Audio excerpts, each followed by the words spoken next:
Naturally, when most people come to Florida, they do some shopping. So we checked out an outdoor mall, which was pretty cool. It was called Vineland Premium Outlets. It's got a really good mix of really high-end brands as well as just average everyday brands like Nike, Adidas, Under Armour, Crocs, and so on. But it also has Gucci, Moncler, Ferragamo, Ralph Lauren, and so on.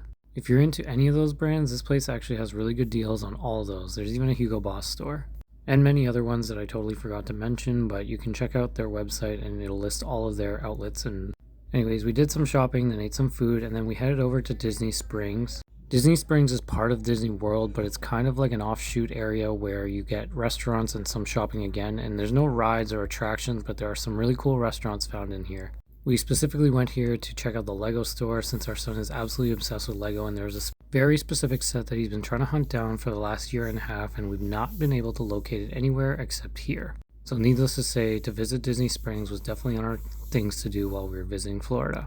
Even if you don't plan on spending any money, it's very cool to see, and there's so much detail that goes into everything, just like all of the other Disney products. There's some really high-end food here, as well as a bakery that had a lineup around the block.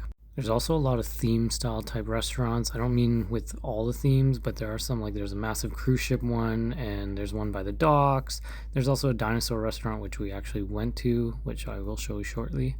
And there's some other stuff that you probably won't really find anywhere else. Like this bougie marshmallow stand that sells different flavors of marshmallows, which we tried because our daughter loves marshmallows.